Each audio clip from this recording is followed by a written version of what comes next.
বাবা, আমার জুই নিশ্চয় করে বিপদে পড়েছে বাবা। দাদু ভাই রে, কোথায় তুই? কোথায় পথে পথে ঘুরছিস? ও চাচু, ও চাচু, কি হয়েছে? চাঁদের বুড়ির গল্পটা বলো না। চাঁদের বুড়ি? এইটা আবার কেটে? ও মা, তুমি শুনো নে। তরির একটা বুড়িকে চাঁদে নিয়ে গেছে।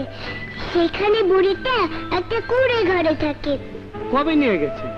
আমি যখন খুব ছোট তখন নিয়ে গিয়েছে। বুড়িটা না রাত দিন চরকা কেটে সুতো বানায়। বুড়িটার না খুব কষ্ট। হ্যাঁ শুনছি তো। এখন আর কষ্ট নাই, বুড়ি অনেক টাকার মালিক হয়ে গেছে। চাঁদের মধ্যে না অনেক গার্মেন্টস ফ্যাক্টরি হয়েছে, বুড়ি ওখানে সুতা সাপ্লাই দেয়। দূর, তুমি কিচ্ছু জানো না।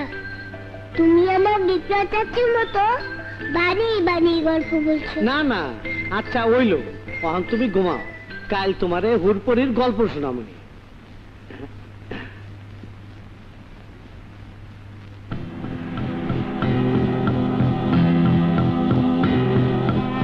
কেমন এসপি তুমি? কেমন পুলিশ অফিসার? নিজের মেয়েকে খুঁজে বের করতে পারো না? নাজমা প্লিজ। না না, আমি তোমার কোনো কথা শুনতে চাই না। আমার জুইকে এনে দাও। আমার জুইকে ছাড়া আমি বাঁচবো না। আমার জুইকে ছাড়া আমি বাঁচবো না। কেন বাঁচবে না? জুই নামের কোন মেয়ের অস্তিত্ব এই বাড়িতে কখনো কারো কাছে ছিল কি? তুমি থেকেছো সবার সেমিনার নিয়ে ব্যস্ত, ভাইয়া চাকরি নিয়ে, মা সংসার নিয়ে।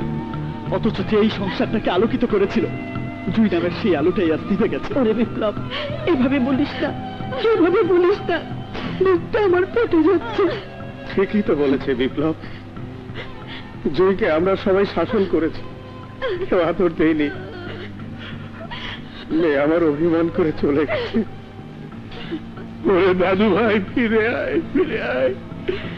তোকে আমি আর কোল থেকে নামাবো না। হ্যালো, কে বলছেন?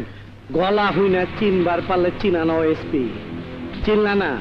আমি রাজা, জেল থেকে ভাগছি। অনেক খবর হইলো আমি তোমার মাইয়ারে হাইজ্যাক করছি। তুমি জয়কে হাইজ্যাক করেছো?